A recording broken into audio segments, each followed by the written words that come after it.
你没事吧？帮我，像上次那样。啊？快，帮我！我没有意志剂了。闭嘴！我只能试试，尽力而为。真是没想到，原来思成身上也有畸变病毒。吸收到生命原质，技能白银成功升至1级。哦，升级后的白银就有清除畸变者精神污染的作用了。看样子你还在初期畸变，那顺手帮你把精神污染也清除了吧。缓解了，见效挺快的嘛，以后发病也不会完全失去神智了。就是我重生后的体力值太低了，随便消耗几次技能就会犯困。思成，你这算欠我个人情吧？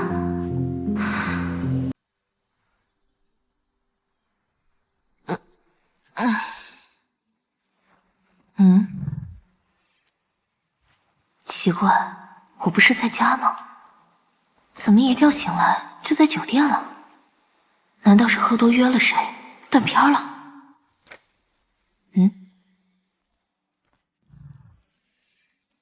这个背影完全没印象啊！哎，你……我还有事，后续会有人来找你细谈的。谈什么？哼，切，穿上衣服开始装起来了。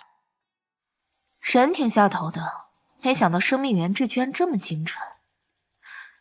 不过今天的白影好像比往常稀疏了不少。就是这样，他说完那句莫名其妙的话就走了。我换好衣服刚出来，你们二位就神兵天降一般出现了。了解了，请和我们走一趟吧。成年人一时上头而已，你情我愿的，没这个必要吧？我们也是奉命行事，请不要难为我们。是，我们已经接到了楚小姐。刚才我们在盛海大厦，盛海大厦不是2年前就被军队炸毁了吗？进车里去！什么东西啊？这是他进攻的信号，不要正面硬刚。你怎么知道的这么清楚？妈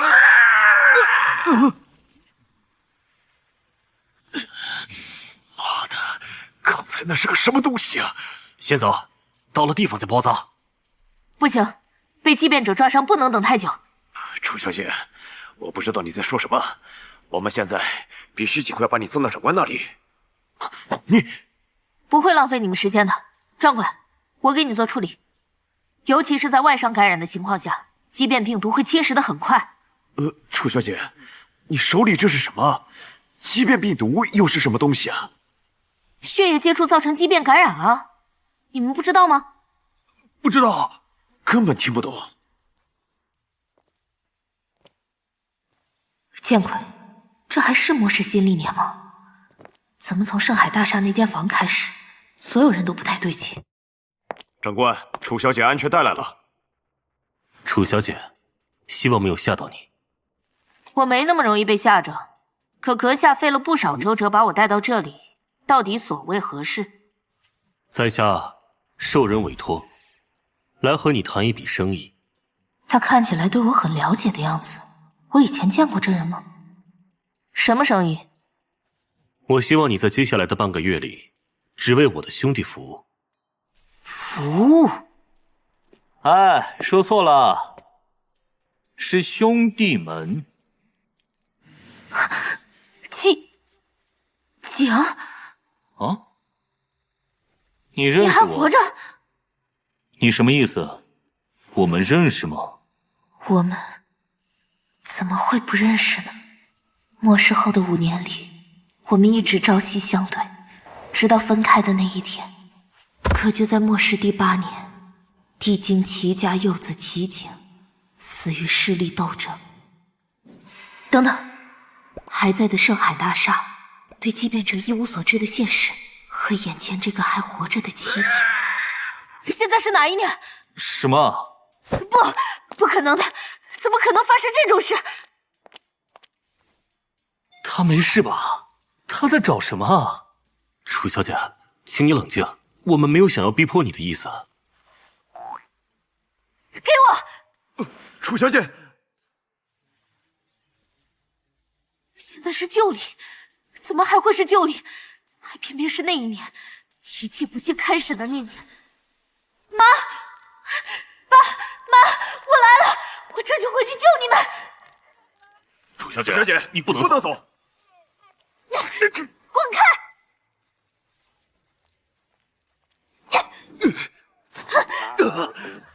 这小妞有点意思啊。三哥，明白。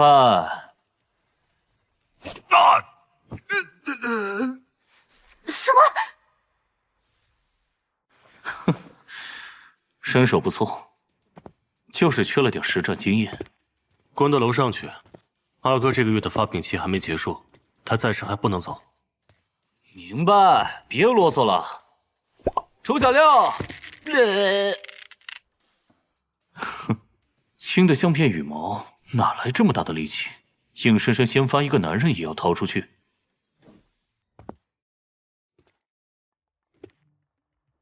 老二让咱们查的已经清楚了，昨晚他跑到顶楼老二的床上，纯属意外。他供职的那间研究所，有人觊觎他的学术成果，要搞他。好不容易从包房逃出来，进了电梯，估计是囫囵汉到了16楼，正好碰上了二哥。可是想要通过这间电梯上16楼，唯一的办法是让我二哥打开权限。怎么，你怀疑他是谁派来的？竟然从末世后的第8年，重生回了末世即将来临前，那些噩梦难道又要重演一遍吗？前世的这个时间节点，以圣海市为中心，周边城市呈随机辐射状，出现了一种新型传染病毒。初期症状表现为高烧不退，双眼赤红。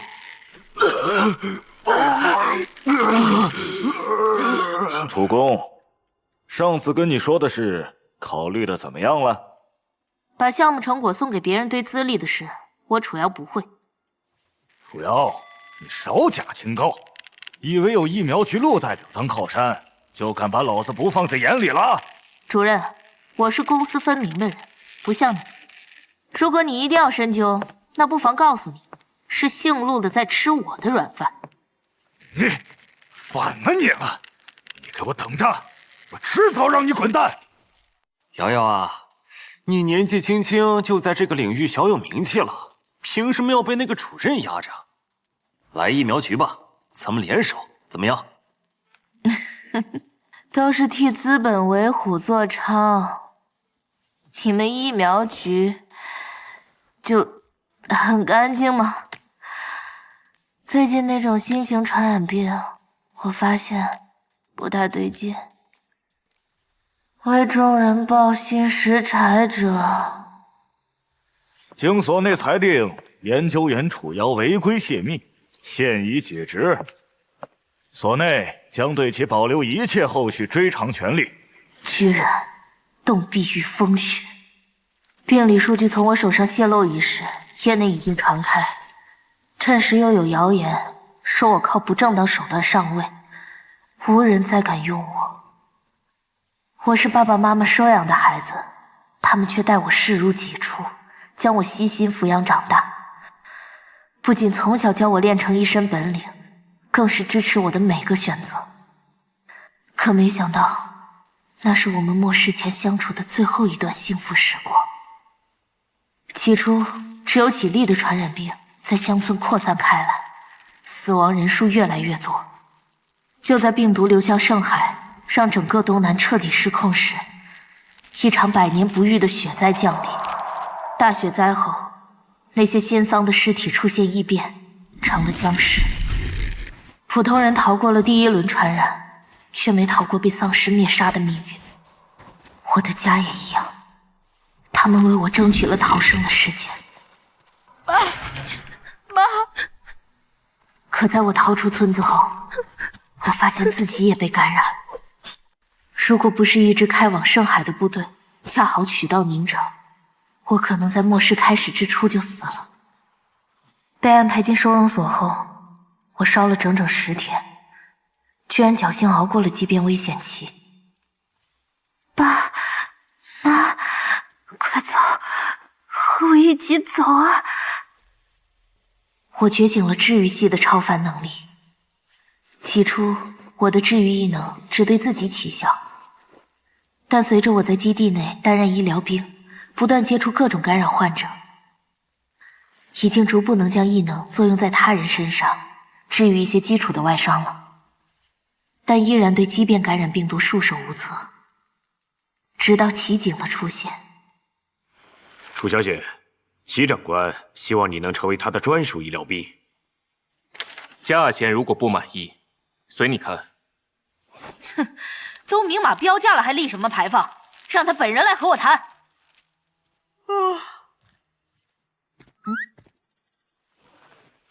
哟，有两下子啊！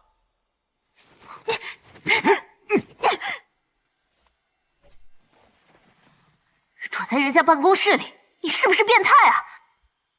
哼，那你就是小猫喽，手上软绵绵的，只会挠人。我是你姑奶奶！怎么停了？你怎么不讲武德啊？闭嘴！那合约3天后答复你。在遇到奇景之前，我的治愈异能从未出现过主动吸收血液的情况，果然有变化。吸收了奇景血液的异能居然升级了，从只能治疗皮外伤，变成能够治疗畸变者受化的伤口，甚至能驱散更严重的精神污染。想好了，要多少钱？想好了，要多少钱？你对我的帮助无法用钱衡量，合作愉快。后来的几年，我终于弄清楚，异能的升级途径就是吸收其他超凡者体内罕见的生命原质。而齐景作为圣海市第3基地的首长，当时极强的超凡者之一，则开始了四处镇压、围杀畸变者的征程。他渐渐离不开我，而我也的确无法离开他了。你的治愈异能越来越厉害了。谢谢。下个月我就该去履行婚约了。什么？狗男人，随便甩了我拍拍屁股就去结婚，露水情缘还知道一夜夫妻百日恩呢。可我还是很后悔没见你最后一面。见谁？还能有谁？阿景啊。他喊的是你的名字？放屁！见到他之后咱们都没报真名好吗？难道我们早就认识？怪不得刚才在楼下他是那个反应。阿景，我有点饿。你听见了没？我在这里站着，能听到什么？他饿了，快去让他们弄点吃的送上来，快去！下次体检记得问问医生，恋爱脑还有没有的救？长得这么好看，如果我见过，肯定不会忘的。到底在哪儿见过呢？等等，该不会他把我当成别人了吧？那个人名字里正好也有一个景字。过来。再睡一会儿，一小会儿。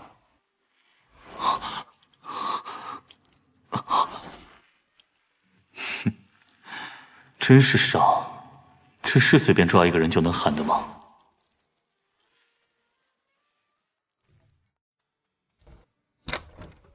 齐景不是警惕心最重吗？就这么毫无防备的睡着了？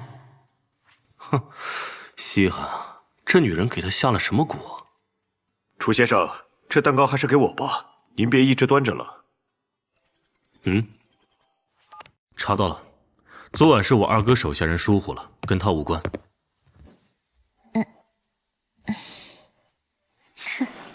昨晚很辛苦吗？今天连早操都取消了，越来越虚了。往哪儿摸呢？怎么，老黄瓜不行了，就刷上力气装起嫩了？等等，我好像忘了，现在是末世前。啊！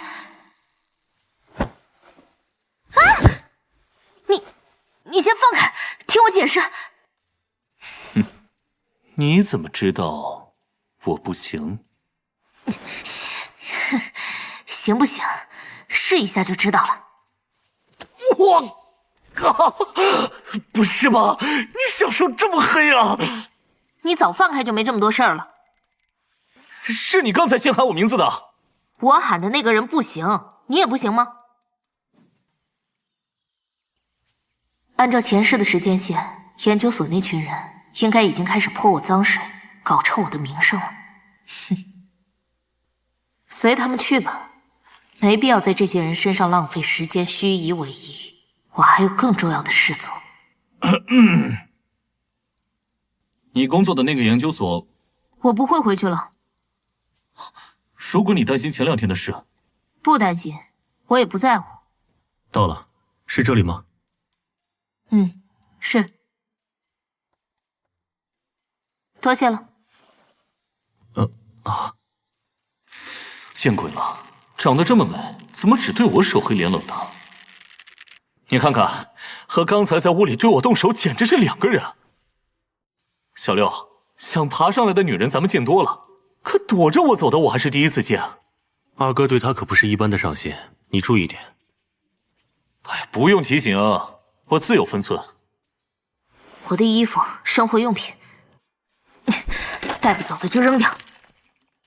1个月之后就是末世了，什么工作、什么男人都不如。该死，忘了囤物资这回事了。这2年我攒下来了将近10万，这些钱优先买吃的和饮用水，其次是必备的生活用品。可是买了这么多，没地方装啊。总以为自己的家园系统还在，可离前世全民发放的日子还有1个多月呢。不会吧？我连家园系统都一起重生带回来了？80级玩家楚瑶，欢迎回家。还是保留了我等级，解锁了全部模块的家园。末世8年，我可是在家园系统里投入了相当多心血。80级玩家的家园面积足足有5000平呢。5000平？怎么只剩5000平的地皮了？搞什么？除了已解锁的模块保留着，其他东西全部清零了。现在只有我带着家园系统，所以就算解锁了社交和视力也没法使用。天哪，我的等级也清零了，那我的天赋技能呢？也要从头开始了。难怪我觉得释放白银的时候都稀疏了不少。唉，没关系，虽然是一穷二白从头再来，但相比平常人，我现在已经是无敌开局了。明天回宁城最早的高铁，早上9点半。既然家园系统在，就不愁物资没地方放了。村里的田里、山上都有富饶的物产，可以再想办法挪些作物、动物进家园。到时候我们一家3口就在私人家园里窝着，种地、养鸡鸭，过我们的小日子。先紧着钱买物资必需品吧。至于药品、通用货币这些硬货，等末世降临后零元购也不是不行。1000万。我是思成。思成？难道是楚玉口中的兄弟？就是顶层房间里那个强的有点不正常的男人。那天的事是情急之下，很抱歉。1000万是那次的补偿。收回去吧。什么？一场普通的男欢女爱，解决生理需求而已，付费就有点侮辱人了吧？请你收下，你的帮助对我远不止解决生理需求这么简单。哼，那可真是我的荣幸。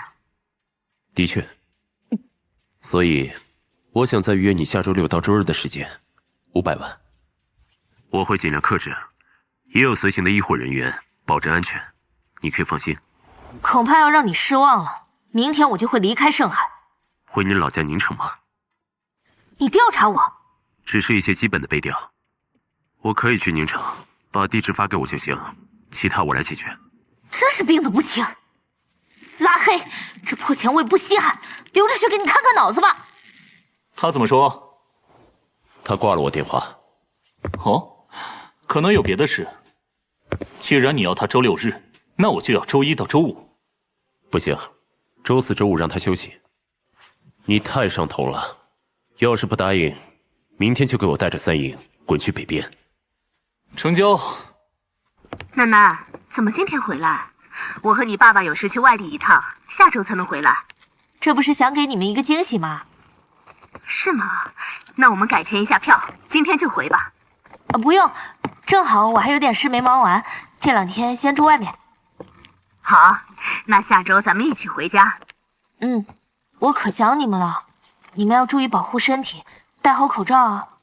你这孩子，以前可没这么爱撒娇啊。当然了，因为上一世没能救出你们，就是我最大的遗憾。上海前往宁城的 G374次高铁开始检票登车。去城北的集贸批发市场。好嘞。那笔1000万的感谢金，我还是没有退，就当一次性买断和那群人的联系吧。你这间仓库我租了，不签合同，也不许向别人透露我的存在。先付你10万，租半年。哎呦，好，美女出手真是豪横呐。方便问一句，您想拿这儿放什么呢？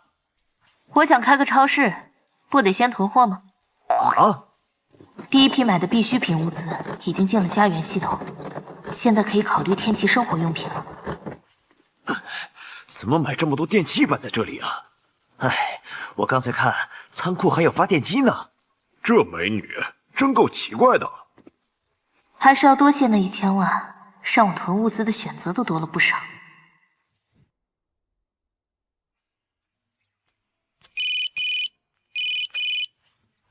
请问是3203的楚小姐吗？是我。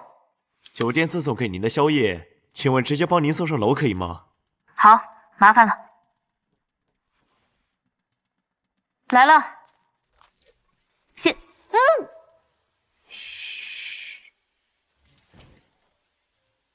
知道我要来，已经洗干净了。谁让你进来的？出去！我喊酒店保安了。别这么紧张嘛，我就是来给你送宵夜的。我已经拒绝了你们那位朋友的要求，现在我们已经没关系了。如果你想和我发生什么，那我们之间首先要做到彼此尊重平等。现在，从我身上起来。小绵羊，忘了告诉你，我们东斯拉夫人可没什么平等可言，我们一向弱肉强食。你闹够了没？急什么？这才哪儿到哪儿？起来，我要接电话。陌生号码。喂，二哥，你已经到了，前菜已经上了，你就别捣乱了。你们兄弟2个都病得不轻吧？要是想仗着自己一手遮天，想找个女的随便寻开心，那你们找错人了。二哥，看你那副斗志昂扬的样子，我还以为你早把他拿下了。不管今晚如何，明天一早准时出发。知道。你到底来干什么？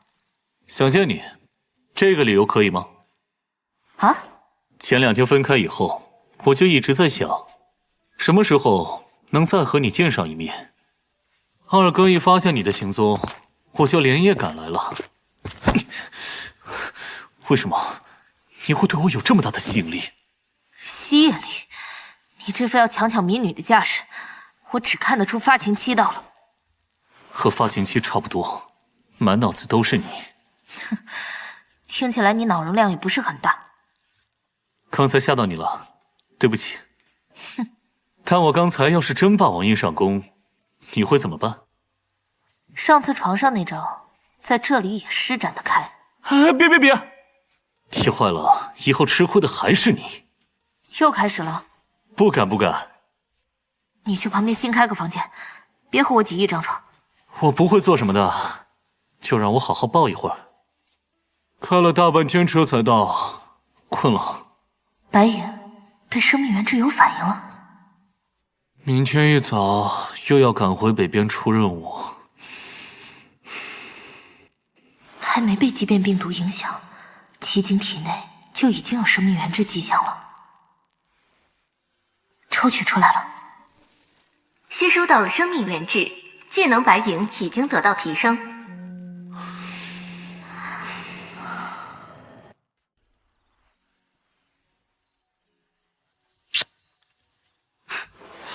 我先走了，记得想我，听见没？我会每天给你打电话查岗的，别给我当别的野男人。有发疯的功夫，找面镜子自己照照去。是，我这没名没分的，不就是你的野男人吗？你可以走了，要迟到了。胳膊上是什么？技能升级进度15%。看来昨夜吸收了足够多的生命源质，竟然让白银对我来了一次整体排毒修复。坏了，忘了问齐景，他那个二哥找我究竟要干什么？外面还有货吗？2、3车吧。哎呦，再来一趟吧。这些囤货加上我买的植物种子、熟食和工业垃圾食品，需要特殊条件保存的制品，一存入家园系统就永远也不会坏。按这个思路，只要我想，甚至可以存一家火锅店进来。花完再找我要。还静起来了。你们知道哪有火锅店要出手转让吗？啊？将近300万的物资，连发电机和交通工具都搞来了不少。唉，快抵上一艘诺亚方舟了，还总是觉得准备不够充分。出任务这么闲？我说了要查岗的，这么警惕，不会真藏了野男人吧？没事，挂了。哎，别，我不逗你了。一会儿进大雪山就没信号了，可能要好几天联系不上你，想和你说2句话。你在哪座大雪山？盛海以北不就只有岭月山脉了吗？凌月群峰。凌月群峰的村落集体大感染，应该发生在下个月。他现在去，时间对不上，那就是……喂，怎么了？你没事吧？烈齿雄鸡变成。我没事。吓我一跳。可围剿烈齿雄鸡变成，将是齐景从军生涯的一个重要转折点。一共20人的队伍，包括齐景在内，只有4人生还。营长，这片地区的畸变者全都被集中起来了，就地处置。是。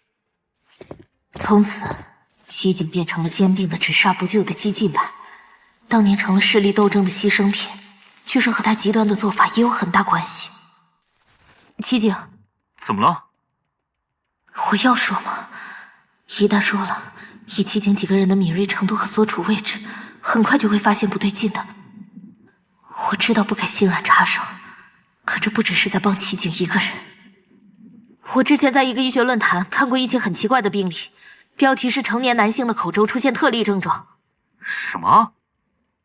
他的口周症状来源于发生变异的牙齿，他的牙齿似乎出现了某种返祖形态的变异，生长排列趋近于熊类，齿间锋利，咬合力极强。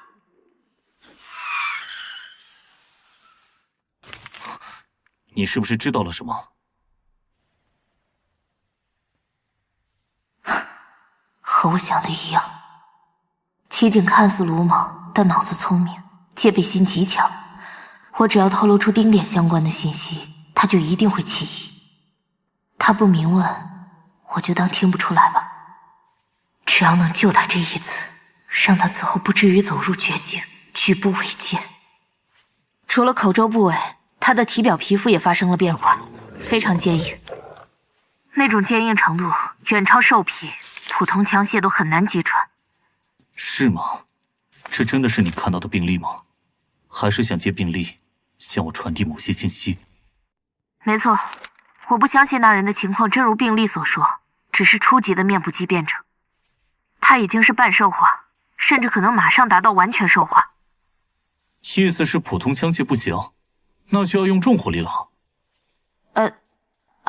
思成给我打电话了，我先挂了。紧张什么？老子又不会穿到屏幕里去抓你。嫂子的电话，真的假的？哪有女人愿意接近营长？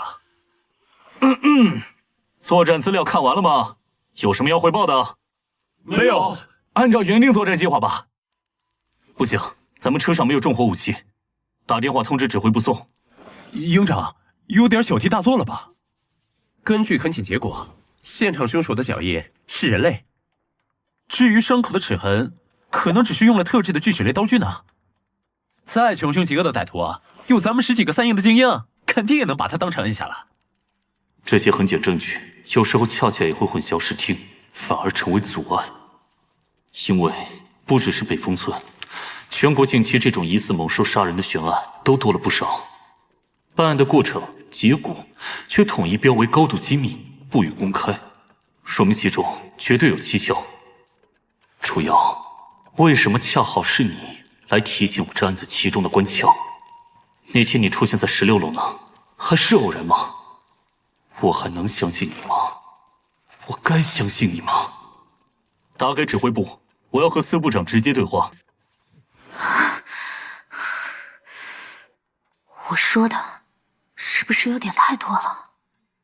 算了，既然话都出口了，只希望齐景能顺利完成任务。3车重火力枪支今晚会和你会合，轻点数量，谨慎使用。明白，谢了二哥。凶手可能是一种已经出现兽化的半人，这思路你怎么想到的？以我丰富的实战经验呗。那个案情的痕迹和法医结果对不上，确实太奇怪了。前2天正好听一个医生朋友说了他们业内疯传的疑似传染病变案例，我就想到了。你这个朋友不会姓楚吧？什么？我听不清了，信号不太好吧？我先挂了金山啊。还没说他的名字，老四就心虚了。半兽化畸变人，还有消灭方法，他居然会了解国家绝密程度的案情。衣服给我的。是的。具体怎么穿，司先生说他会亲自告诉你。上次我应该已经拒绝了你老板吧？具体你2位聊吧，我们先走了，楚小姐再见。喂，衣服收到了吗？司先生，上次我好像已经拒绝了你的邀约。今天穿着灰色衬衫睡觉吧。你到底有没有听我说话？我再说一次，我不会赴你的约。可你让齐景进门了。怎么？你们好兄弟下面要连着吗？让谁进我的门是我的自由，不赴约也是我的自由。齐景进山前已经告诉我了。告诉你什么了？明早8点起床，换上衣服，司机会来接你。好，明天你给我等着。女的，哎，有情况了。别乱打听。这么宝贝啊，能受得了你那个吗？啊！闭嘴。秦爷，收起你那颗变态的好奇心，这是我唯一的忠告。哎，六子，你天天跟着二哥，你肯定也知道。来，告诉三哥是哪家的妖精，以前没见成哥和女人说过这么多话。再多叫自己几声三哥，我全录给齐景听。他在这儿我也敢这么说。当年咱们6个大院柿子树下结义的时候，是齐景自己中国话说不顺溜，报错了出生时间的。切，小六，哥也不跟你打听名字来历，你就说说那姑娘是什么样的。挺漂亮的。哼，等于没说，咱二哥身边就没见过丑的，能吸引到她，还能让她主动打电话，怎么着也有点与众不同的地方吧。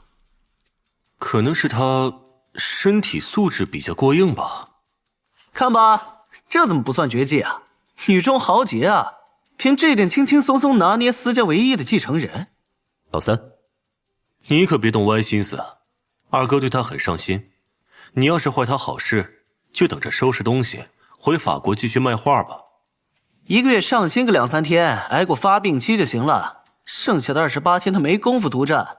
二哥可特意把周6日留给他了。那那不也还有5天呢？这种事，齐景可不会闲着呢。哈，那我可更要横插一脚了。居然一调调2个，哎，这本尊究竟得香成什么样啊？是挺香的，可以说得上是活色生香。哦，你是不是也？二哥和齐景都各有所长，抢着示好，我拿什么争？唉，红颜祸水，兄弟戏强啊！刚才我听见成哥打电话，明天要接他，不如咱们……你想截胡？哼，别吧，二哥把你从法国喊回来，自有安排。别的咱们还是少掺和。不敢上手，那多亲近一下总可以吧？不太好吧？我去安排，你甭管了。你悠着点儿。眼下二哥和齐景都已经对他发起了强攻，硬要介入，只会两头都不讨好。但如果有秦野这个不怕死、爱搞事的进来搅局，或许我还有几分靠近他的希望。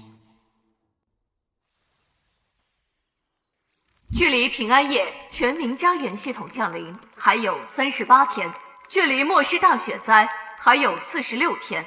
倒是件好衣服，如果不是变态送的就更好了。哼，只是和齐景聊了2句话而已，我倒要看看你想怎么威胁我。生存基础和保障物资都已经囤好了，等基础的社会设备、安全设备到位，我的囤积物资计划也就算初步大功告成了。平安夜那天，全民家园系统开启，到时系统金币会成为货币体系，而现实物价则会全面崩盘。我记得能够最高汇率兑换系统货币的，应该就是黄金了，1克黄金兑换1金币。好，那接下来的任务就是囤金子。我到了，你下来吧。哎，怎么是你来？是他吗？那一条人？应该是。身材没什么特点，穿着也就那样。成哥看上他什么了？我去！现在知道了？知道了，一支淬了冰的凡尔赛宫玫瑰。这位，我是秦野，兄弟里排行第3，二嫂好。多谢大画家，不敢当，我叫楚阳。啊，你看过我的画？坏了，说漏了，我怎么忘了？末世之前秦野的画家身份都还鲜为人知，他是在末世后才成名的。是啊，应该是在哪篇杂志上吧？原来如此，楚小姐谬赞了。出发了。怎么一脸劫后余生的表情？末世前的秦野，我还是第一次见，因为前世的他对我而言，身份只是齐景口中的兄弟。前世，秦野是在末世中觉醒了顶级天赋的超凡者，他拥有的超凡异能是绘物成真，能将已死之人从画中复活，也能绘出通往天堂的大门，人称梦幻的雷诺阿。这一世，秦野出现的时间相比前世提前了好几年，难道是因为我和这几兄弟的交集越来越深了吗？话说回来，约女人这种事儿还让自己的兄弟来接人，你们几个的道德底线真是人类洼地啊！他竟然看过我的作品，这就是我们之间的缘分呢。先锋派画家这么小众的身份，兄弟们可能都不知道，但他却一眼就认出我了。我们搞艺术的寻觅半生，不就为得一知己吗？哼，计划通。到了，他在3楼左边第1间书房，你自己上去吧。谢谢你们来接我。无妨。别客气，一会儿我们还可以再送你回去。大清早就叫人家过来，老二还真是急性子。11点有个视频会议，现在开始刚好。二哥可不像你，兴头上来不分场合不分人。别胡说，我那次是被人算计了。哼，那你还答应娶人家？那不是为了咱们6家根基稳固、长治久安吗？哎，你说我现在悔婚，带着楚小姐回法国怎么样？你别胡说。哥开玩笑的，咱们6个谁娶她不是娶啊？哎，话说回来，老二怎么也被人下药了？别用野字，被下药的只有当年的你。二哥这次是被牵连，遭到报复了。啊？怎么回事啊？是去年的事，他出席东南6国的跨海会谈，在国外前往会场的途中，车子遭遇了伏击。对方将一种特殊的器官改造制剂制成针剂子弹，通过枪击注入了他体内。我们当年端了本国所有地下实验基地，找到了被恐怖组织暂存在某处的那种器官改造剂。生化专家第一时间为他注射了紧急抗体，随后拆解针剂，不断更新抑制剂的配方，但只是将发病期间隔从3、5天延长到了1个月。之后呢？再也没有进展了。那支器官改造剂被命名为 BS103， 药剂的核心成分和来源的线索也都断了。这么说来也很奇怪，只改造他一部分器官，却不致死。我们猜测对方的改造初衷应该是想让他完全畸变，但可惜这只是实验品，效果不稳定，所以只畸变了二哥的部分器官。只是辛苦了二哥，这1年每个月的发病期都无比难熬。普通的异性根本没法承受住这种半畸变的强度。除了他？没错。现在你知道二哥为什么对他这么上心了吧？我没想到会是这样。这次把你从法国找回来，就是希望你们能分摊我和二哥在南方的事，一方面让他有时间养养身体，另一方面我们也能腾出手去追查 BS103 背后的势力。现在有眉目了吗？开始我们怀疑深海组织，那个总部在 M 国，热衷于人体改造，自诩要创造新人类的组织。恶心！这种满脑子反人类思想的，能不能自己独立一个星球啊？但四哥这2天刚传回消息，深海组织已经2次派人想从他手上抢夺北风村那个畸变者的尸体了。他们也要抓畸变人，所以那股用药剂偷袭二哥的势力还另有其人。没错，所以我们必须要全力追查。深海的事以后也需要你多费点心了。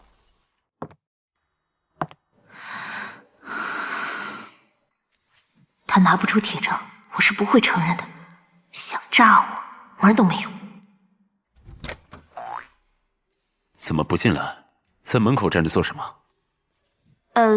整理一下形象，以示重视。让你穿的衣服呢？想看？你不是自诩捏着我的把柄吗？这样吧，你说动我一句，我就解一颗扣子。一个医生朋友告诉了他一例传染病畸变的案例，那个医生朋友就是你吧？不是。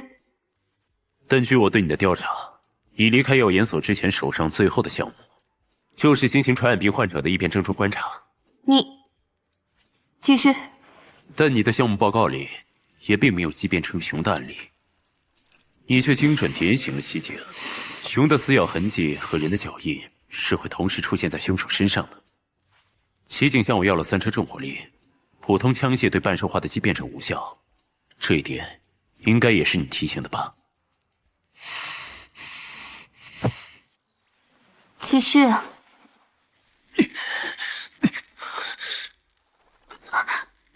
你没事吧？帮我，像上次那样。啊？快，帮我！我没有抑制剂了。闭嘴！我只能试试，尽力而为。真是没想到，原来思成身上也有畸变病毒。吸收到生命原质，技能白银成功升至1级。哦，升级后的白银就有清除畸变者精神污染的作用了。看样子你还在初期畸变，那顺手帮你把精神污染也清除了吧。缓解了，见效挺快的嘛。以后发病也不会完全失去神智了。就是我重生后的体力值太低了，随便消耗几次技能就会犯困。司长，你这算欠我个人情吧？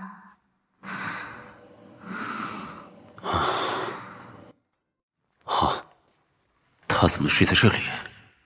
刚才好像又发病了，他帮我解决的。别动，累死我了。好，辛苦你了。房子里到处都是监控，小心二哥看到你这种变态直觉。爷这是艺术家的怜香惜玉，楚小六你个闷骚，这辈子就憋死吧！哼。进，10点50了。知道了。这次部委参会的那群老头子，有好几个都憋着对远航的火。我听说秦野的小姑被远航从航天2所挖走了。2所有好几个末日学派，已经被远航的人渗透很久了。这次不光是航天单位，材料、光电，连理论物理的教授都被挖走了不少。部委内部的意见很大。你三叔没控制远航吗？怎么可能？他可是创始人之一，恐怕这次开会，他们又要在你面前讨伐我了。没事，交给我吧。那我把他抱出去吧。不用，他就睡这儿，给他拿条毯子来。把摄像头抬高点。好。真的要让他一起听吗？放心，他睡着了，听不到。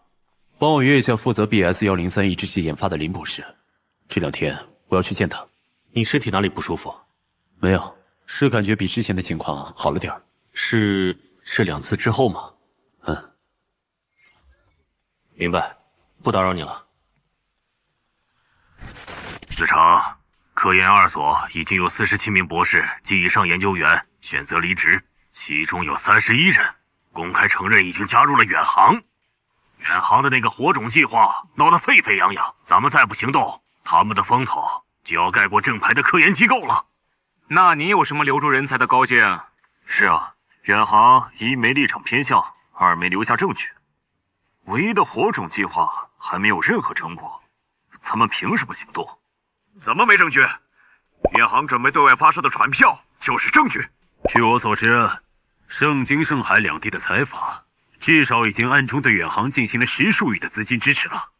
楚家呢？就这么看着他们的家门余孽带领这群科研疯子兴风作浪吗？远航的问题没有讨论的必要。司长，你这是要明着袒护楚家？怎么？难道安全部要公开站队支持远航了吗？我从不相信那个火种计划，任何抛弃全人类，只承认少部分人类的行为，都是对所有生命的亵渎。但远航的观点与存在，也许确实是人类的另一种选择。我不支持，但也不否认。司长，你知道自己在说什么吗？你怎么能公然把自己放在这种摇摆的立场上？什么意思？让我乖一点吗？说不定司家和楚家早就做好了别的退路。哼，谁不知道楚秘书长的三叔是远航的创始人之一？楚家的立场本来就不清楚。吵死了！我才不会搅浑水和老头子吵架。好，不吵了。各位，与其讨论远航，不如先把重点放在畸变感染问题上。比起审判权贵和阴谋论的科学家，各位还不如花时间为百姓考虑些近在眼前的麻烦。怎么？那传染病毒不是已经被定为新型流感了吗？还有什么可讨论的？骑警已经把北风村民们按凶手尸体带回来了，并传回消息，建议事件上升为11级安全警报。恐怕各位要面对最坏的结果了。根据传染病学家预测，这种传染病毒的致死率高达80%，剩下的20%生还者有极大可能被转化为畸变者，成为新的传播体。什么？完了！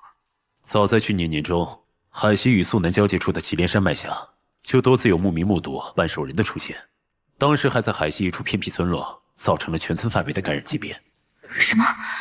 原来这么早就已经出现了畸变病毒了吗？只是为了减轻影响，当时不得不做出封锁村落山路、进行就地处置的决定。而现在，畸变的半兽人已经开始频繁出没作案，各位还要熟视无睹吗？等等，原来司城也早就得到了畸变病毒和半兽人化的消息。好啊，你敢炸我？司城，你没事吧？没事，错久了腰有点疼。刚才我说的话，各位如果认可，可以开始讨论对策了。我最近也得到一些消息。年底的例行生育率统计显示，今年年初开始，以中型城市为单位，新生儿数跌破了每日1例。你们这些人讨论的话题，就别让我听了吧。喂，这种会议我旁听不太合适吧？不让我走，难不成发现我会治病，要赖上我了？等等，这是个坑吧？司城在给我挖坑，好让我当他一根绳上的蚂蚱。管你让不让，我先溜了。到底是什么原因导致的？现在还不明确，但出生人口剧烈下降已经是既定事实，有可能也是因为感染导致的某种异变。你上周我去请教了远航里一位立场温和的教授，他的解释是，我们正在被某种未知力量影响。我拒绝，休想拉我下水。这人完全没意识到这个姿势很容易引起误会。新生人口的问题，改天专门把负责人约来会谈。行动车的畸变人收容计划制定的如何了？这些畸变人极易失控发狂，又有极强的攻击力。骑警的队伍在北风村遇袭，已经在警告我们，必须要开始干预畸变人一事了。骑警，他遇袭了，伤亡如何？幸亏提前申请了重火力，只有重伤4人，轻伤6人，没有死亡。果然，他还是更关心骑警。除了2支队伍被深海组织偷袭得手，劫走4名人质，其余抓捕对象都即将抵达深海。你好了，后续决策由楚秘书长负责传达。你要干什么？现在我还有别的事要做，散会。看样子你很关心他。谁？齐景。和你无关。你约我来，不就是缓解发病的吗？现在你在我怀里。等等。干什么？你不会是在吃醋吧？我担心齐景，所以才打了那通电话呀。哦，原来你以为这是能要挟我的把柄啊？借此威胁我穿成这样，装成小猫咪给你看？看来刚才你还不够累。早就恢复了，倒是你被我抓住把柄喽。没想到2位在兴头上啊。滚！就一句，什么时候用餐？2个小时啊。明白。中途体力不支记得说一声，随时可以开饭。滚！嘿嘿。切，多谢你的垂青，可惜我对你们兄弟的宏图大业实在没什么兴趣。咱们之间治好了病，点到为止就可以了。你干什么？松手！你怎么这么大力气？这个月的发病期不是结束了吗？现在不叫发病，只是正常反应。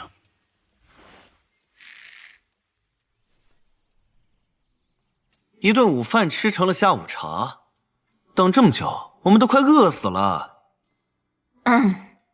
再废话，这就是你的最后一顿饭。今天开会，那些老家伙对远航的火种计划反应很热烈。尤其是现在这个节骨眼上，人口开始负增长，畸变人的情形又不明朗，更像是他们这帮特权阶级被忽视的愤怒。你对远航那艘号称诺亚方舟的船了解多少？是我的错觉吗？和你们差不多。科学家们公平筛选登船名额，黑市炒得水涨船高。思成和楚玉似乎在有意无意地向我透露，末世或者是他们眼中认为的灾难即将到来的信号。哎，二嫂，我听说你是学医学的。哪个科啊？传染病学。前世时末世突然降临，社会秩序几乎顷刻间崩坏，官方政府毫无应对措施，也束手无策。但这一世，起码从今天我听到的谈话内容来看，他们却开始行动了。历史的进程似乎开始偏移了。怎么了？吃饱了吗？要不要再加点？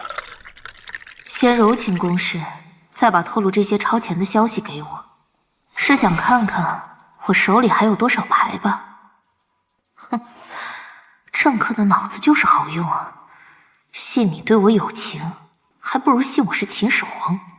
谢谢陈哥，不用了。我给齐景的那通电话，恐怕内容早就让你翻来覆去琢磨800遍了。笑得这么温柔可人，8成又在酝酿什么坏事。从开口提醒齐景的那一刻，我就应该意识到，一定会引起各方蝴蝶效应和麻烦的。不过帮到了齐景，麻烦点就麻烦点吧。我这次福大命大，只受了一点点的小伤。听说了，胳膊骨裂，差点撞成脑震荡。是差点儿，那不就说明我福大命大吗？谁告诉你的？是小六还是老三？吵死了！你的医嘱不是静养吗？哎，怎么了？没事，浑身上下嘴最硬的毛病，下次改改。好好养伤吧。挂了。这男人大晚上没事对着玻璃玩换装游戏，哼，装什么禽兽？别演着演着把自己演进去了。我如果不上钩，岂不是白费你摆半天 pose 了？陈哥，还在吃醋呀？什么吃醋？齐景，我和那种吻还没接上的废物没话说。你好像也不怎么熟练。我不跟女人接吻。哦？但你是。看得出来，在这方面你确实很菜。没关系，楚老师教你。楚老师准备怎么教？放松一点，听我引导。只要我们离得够近，你的心跳够快，哼，男人在这方面永远无师自通。这是什么？只要你带着这个，秦野、小六都不敢碰你。这个礼物太贵重了。有的东西我不想被别人觊觎。这么晚了，你要出门？去见私人医生，晚上不回来了，明天去外地。有话想要问的话，你还有20分钟时间。没什么，就是想到了今天开会你们说的那个远航。听起来他们在筹谋一个类似诺亚方舟的末日拯救人类计划。差不多吧。那你呢？你到底怎么看待这个计划？不支持，不反对，不认同，不否定。你是绝对的中立？官方不出面镇压，中立已经是最大限度的支持。那你认为诺亚方舟真的能成功起航吗？如果真到了方舟必须起航的那天，情感上我希望他们能成功，哪怕他们只是代表了部分人类。部分？除了我这个重生回来早做准备的，其他的恐怕就只是你们这群上等人吧。那从理智上呢？理智上，我认为他们不可能成功。他没说错，前一世远航的诺亚方舟的确没有成功起航。末世第7年，远航成了末世中首屈一指的大集体，规模、人员和军火水准都能号称当世之雄。可这一世的远航会不会也受到历史进度偏移的影响？在末世里又会变成什么样？小六和秦野会送你回去的，带好你的项链，下个月见。一旦带上了私家的族徽，我的路可能就和前世跟着齐景一样。他要留我在身边，无非就是缓解他的发病，再就是查明我的身份和手里掌握的信息来源何处。信息来源我不可能给，其他的我也没办法给。思成，我本来不想把这项计划提上日程的，但对不起了。这几个男的有权有势，死皮赖脸装傻充愣也是一群，不管躲到哪里，都可能会像这一次一样被找出来。要想彻底躲开他们，我好像还真只有找个人结婚这一条路了。可是找谁呢？要能和我蜗居在宁城旁边的村里，帮我囤物资打掩护，还要是个超凡者，能让我吸收生命原质升级技能，上哪找这种人去啊？醒这么早，还喝咖啡吗？喝，谢谢。其实楚玉倒也不错，不像其他几个人那么偏执蛮横，长得也挺帅，好像前世也觉醒了超凡异能。一会儿送你回宁城的酒店。是。色灵之婚了吗？他是思成的人，这兄弟几个没一个是省油的灯。上哪找一个完全符合我要求的美强惨男人呢？等等，好像还真有个合适的人选。哎，想什么呢？在想谈恋爱的事。我的意思是，这次回去要和我一个从小长大的邻家哥哥见上一面。是吗？我怎么不知道？你们查我也要有个限度吧？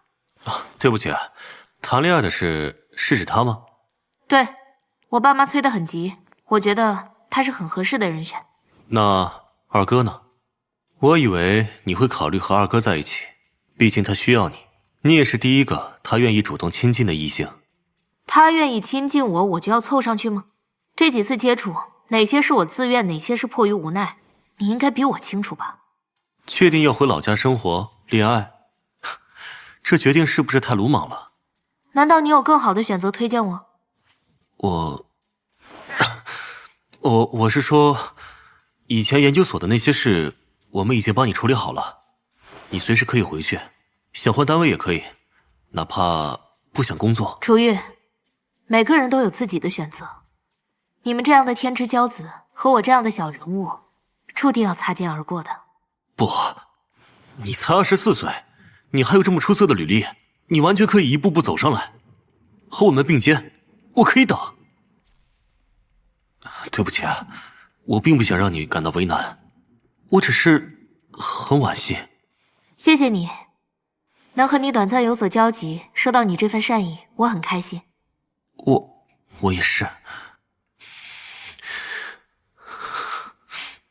我没什么大志向，现在只想回家陪着爸妈，找个人结婚，一起过日子。你那个邻家哥哥叫什么？蒋寻光，浔阳江头的浔，韬光养晦的光。你确定那个邻家哥哥就是他？对啊，怎么了？你们两个人的差距是不是有点大？他是高中学历，你是硕士毕业第1名考进科研所的。还好吧，主要是人老实，知根知底，我和爸妈都放心。你看吧，有事叫我。印象里，蒋寻光在末世之初是第一批被感染畸变病毒后兽化畸变的人。蒋寻光在末世号称黑豹，就是因为他的双手和双脚兽化畸变后形如暴涨。但蒋寻光最独特之处，却是他的强悍意志力。末世之后发生兽化畸变的人，神智人格也会受到精神污染。精神污染不仅使他们神智失常，还会伤害人类，传染畸变病毒。唯独蒋寻光用他强悍的意志力和道德底线，硬生生扛住了精神污染的攻击，保留了他作为正常人那部分的人格。末世第7年，蒋寻光作为唯一一名还保留着正常人格的畸变者，在远航基地接受了兽化人格剥离手术。那次手术中，就是我使用了白银的高阶技能形态，帮他清除了全部精神污染。兽化畸变从此成为了蒋寻光身上的超凡能力之一，能够让他在兽体状态和正常人状态之间来回切换。回归正常人类后，他甚至还觉醒了第2技能敏捷战斗系的速度天赋，同时拥有畸变能力和超凡天赋，还有钢铁一样的意志，在末世中简直是行走的人形兵器。我们两家交好，只要到时候把蒋家的叔叔阿姨接来我的私人家园里，蒋寻光就必须要和我结盟。甚至在他刚感染上畸变病毒初期，我就可以先用白银帮他压制住精神污染。这一世少了精神污染的折磨，他的超凡天赋也许能再上一个台阶呢。二嫂，我怎么听说你要跟别人跑了呀？首先，我从来没承认过我是你二嫂。那也不能跟一个送外卖的在一起吧？谁说的？他还不一定能接纳我呢。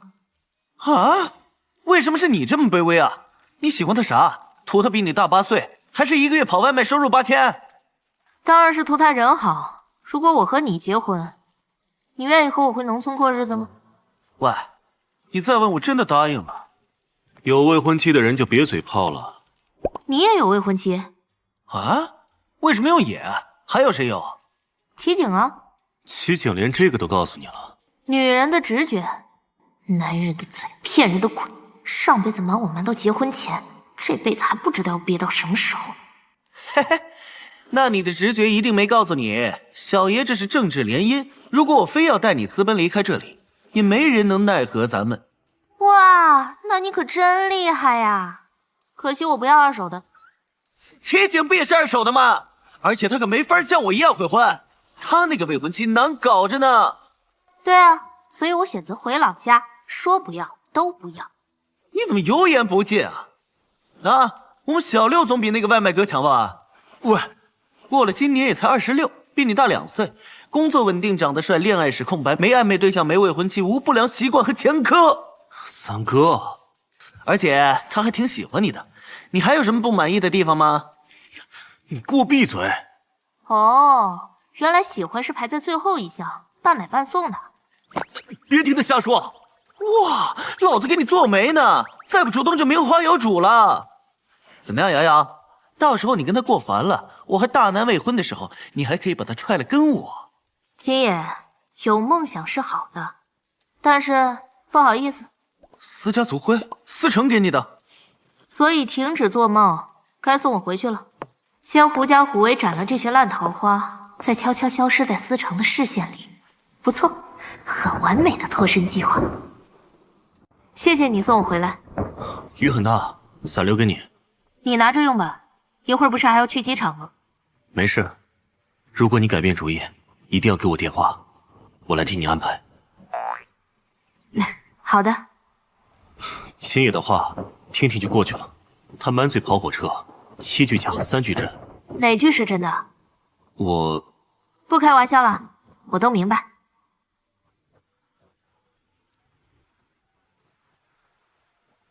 这是我的私人手机，你有什么急事就打这个电话。好，我会的。不要为我觉得遗憾，一路顺风啊。应城西南清出来了一座占地600平的仓库，他查到我在动静小点，缺钱就告诉楚雨。半兽人远航，现在又是一座600平的仓库。思成，你放出的鱼饵的确很诱人，但恐怕你要失望了。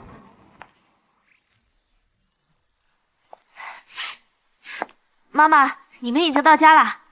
你们在外面安全吗？有没有生病？村里有没有人生病？没有，都没有。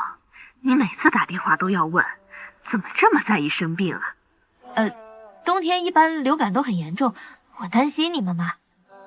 好，知道了。我和你爸爸都很安全，我们就在家等你。快过年了，要赶紧回来了。我这2天就能把事情办完，最晚后天我肯定到家。好，妈妈去镇上给你割点肉，包汤圆。妈，你别出门。怎么了？不是，我之前发的购物卡已经全兑换成生鲜食品了，这2天就会送到村口的。总之那堆东西应该够吃很久，你们没事也别出门去镇上了，我很快就到家，拜拜。哎，瑶瑶，按照前世的时间，畸变病毒已经在扩散初期了，还是少让他们走动吧。囤积物资剩下的钱，我换成了1万多颗黄金。等平安夜系统一开启，就将系统全部兑换成金币。家园系统内的基础货币单位分别是金币、银贝、铜珠。铜珠是普遍使用单位，1金币能兑换1万铜珠。按照前世的物价，1万多金币足够让我和爸妈舒舒服服的生活很长一段日子了。唯一让人头疼的就是这个蒋寻光，到底忙些什么？已经3天了，还没通过我的好友请求。联系卫健署和防控司，准备3部联合会议。明天吧。你需要休息，我心里有数，现在联系。我还需要高级干部全部到场。东南地区准备以市为单位，部署集中应对计划。明白。交通司发来了拟定的分区方案，需要你批示。我现在看。科研一所说，2代感染源检测仪已经完成病例实验，可以投产。实验准确度呢？93%。会议列席人员都到了，科研一所的样品设备和实验数据正在送来的路上。让他们等着。开完会后，我要和他们面谈。他明确说喜欢那个人了吗？没有，看他的意思，那个人只是他当下最优的选择。最优选择是谁？前守卫队成员，现在自谋职业送外卖。档案发给我。发了，查收。蒋寻光？据他说，2个人是青梅竹马。好吧，让他先老实待在他身边吧。我知道，这几天已经安排他的前领导把他召回特训了。雇他当保镖，费用走我的私人账户。好。我就知道。喂，蒋寻光的特训可以结束了，把我的电话作为联络人发给他。不等蒋寻光，今天我就回家。本来想这3天把宁城市里的路探清楚，为将来转移阵地囤物资做准备，同时还能和蒋寻光联络一下感情。任务都完成了，可这人3天里都没通过我的好友申请，我也没加错人啊，这不就是他吗？电话也不接，不吵了，先回家。反正留得青山在，不怕没柴烧。寻光啊，恭喜你通过考核了。是，多谢领导。你也别怪我，这次你要保护的对象是重中之重，才特意给你安排了个突击封闭家训。大领导们特意嘱咐，得给你上点强度，你多担待啊。没事的，那我是给谁当保镖？是个女人。领导夫人？不是，那是领导的秘书或者助理？好像也不是，这是一位对大领导而言很重要的女士。拿钱办事，别的不要多打听。是，我明白了。听起来不像是什么正经女人。上面还给你配了辆车，这是大领导的联系人电话，出现意外情况就联系这位楚先生。是。你真不干了？我那些骑手的装备、衣服和车都给你了。真的假的？这房子你找个人转租出去吧，收回来的租金咱俩对半，你的那份就当是辛苦费了。哥，你真是我亲哥！不过你这是要去哪儿啊？不干骑手了，回乡下老家去啊？还不知道，我应该跟着那个女人走吧。对了，1周前你急匆匆就走了，手机落在床上，我一直帮你关机收着呢。谢了。喂，我就是托张老雇你当保镖的人。首长好。我姓楚，不用喊首长。是，楚先生，有什么吩咐需要我做的？保护对象的个人信息和联系方式我都发给你了，留存一下。是，收到了。那个楚先生，我方便加一下他的微信吗？我就是打电话来通知，通过一下他的微信。他已经给你发了3天的好友申请，你都没有通过。不好意思，我不知道。没关系，你们自己聊吧，不要提秘密训练和执行任务，就说你手机丢了。不提吗？那我怎么介绍自己啊？不用担心这个，他能认出你。就是这个管我叫小蒋哥哥的人吗？不知道，别问我。生气了？难道我说错话了？留给他私人号码，不是让他来问我别的男人的。喂，怎么样了？帮你查过了，蒋寻光前2天手机丢了。吓死我了！他没出事就好。没出事，放心吧。我真是自寻烦恼，早知道就应该把他再多扔在特训部队挨几天打。太好了，感谢，欠你1个人情，算上之前的2个了，比心。鬼精灵，回头翻倍送你4个，过年发红包补偿。别给我画饼了，我消化不好。再见。1个人情也是欠，4个人情也是欠，反正到最后都是空头支票，嘴甜一点，大家都开心。通过了，太好了！小蒋哥哥，我可是等你等的望眼欲穿啊！小蒋哥哥，你终于加我了！小蒋哥哥，你现在在哪？还在宁城市里吗？小蒋哥哥，我在回北村的大巴上，你什么时候放假回来？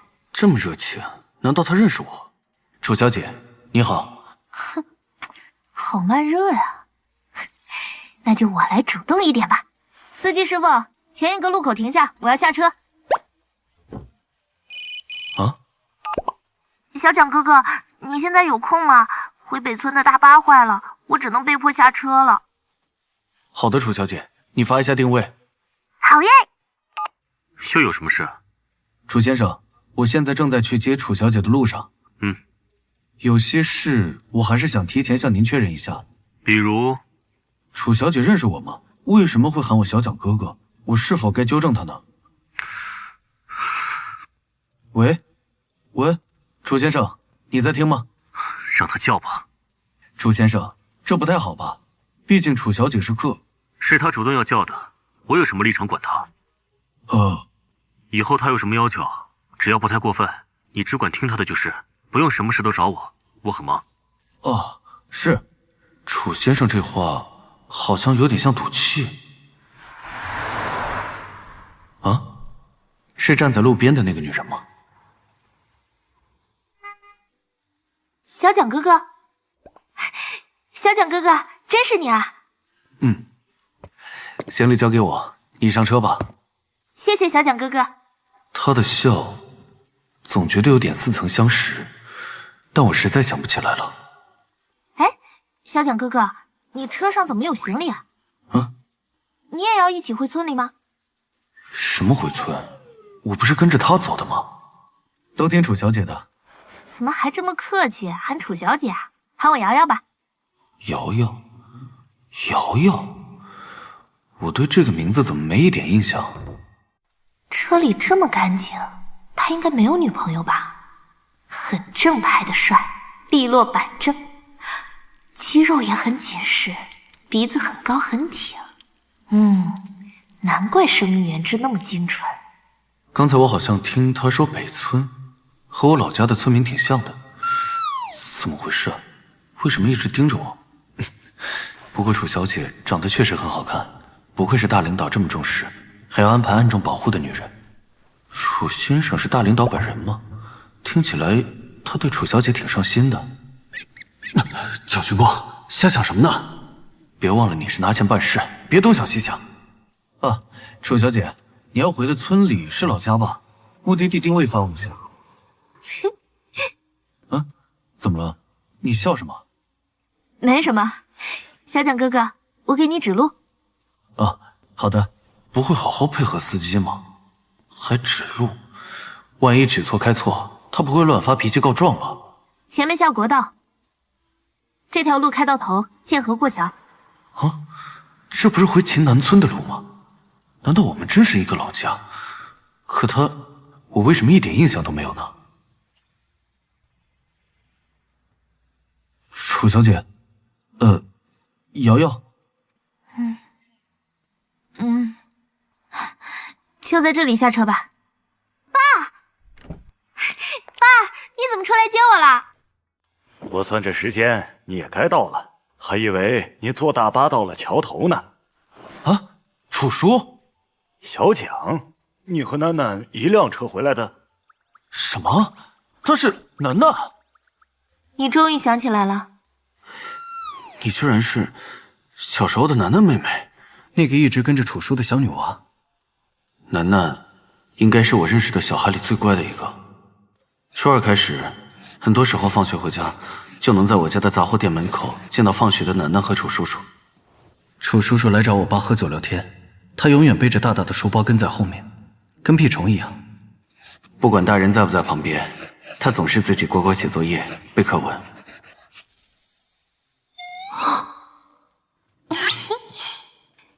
楠楠也很聪明，学习总是班里第1名，不像我，一拿起书就犯困，最后考不上大学，只好决定去从军。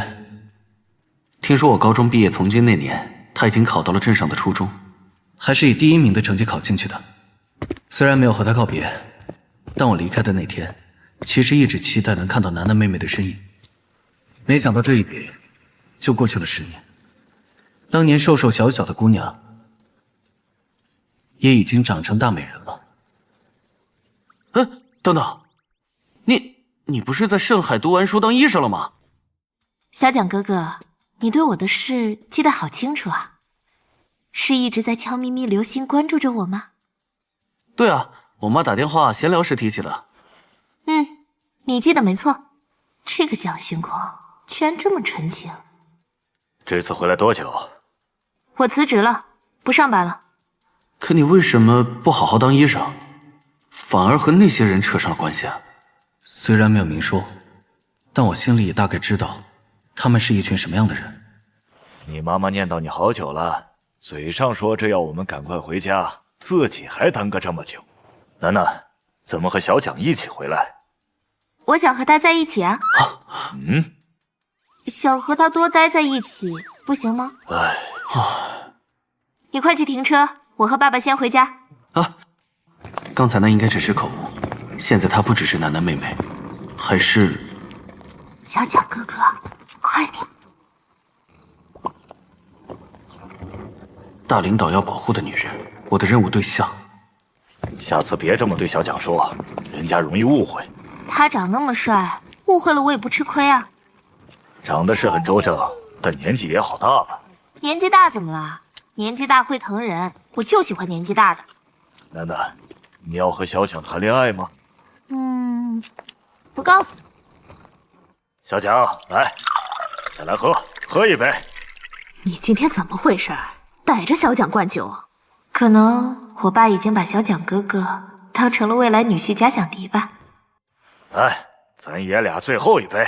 楚叔叔，您不能再喝了。我喝吧，我喝就行。老爸，我俩八字还没一撇呢，你先冲锋陷阵去了。楠楠啊，你要和小蒋谈恋爱吗？距离平安夜全民家园系统降临还有28天，距离末世大雪灾还有36天。进。齐警刚刚传来的消息，170个群体疾病感染的集中区已经完成了就地处置。那几个一直陪着你的书记员呢？让他们也休息了，陪我熬了这么多天，也不是办法。这是新的处置地区名单，现在疾病感染已经进入了小范围、大规模的集中爆发态势，必须不惜一切代价严防死守。一旦范围扩大，将是灭顶之灾。我明白。二哥，三叔昨晚给我发了条消息，说远航准备在我们新闻发布会的同一时段也开一场直播。他们是想把事情全部捅出去。应该是这样。据说还要把畸变病毒的存在公之于众，争取镜头的把戏罢了。有什么阻止他们的手段吗？我手下的人已经做了现场屏蔽信号，但以远航的科技水准，估计坚持不到半小时。告诉你三叔，思佳可以答应他个人名义的一切要求，包括他一直四处找的离子发射器，他知道怎么做。是。你最近联系过楚瑶吗？没有，他回家后一直没出过村，很安全。那个蒋勋光一直和他在一起？我不知道。看来你也觉得咱们这是自找麻烦。你的遗书写的怎么样了？干预计划委员会已经催了好几天了。还没腾出手，干预计划会议结束到现在，我连眼都没合上过，哪还有时间写？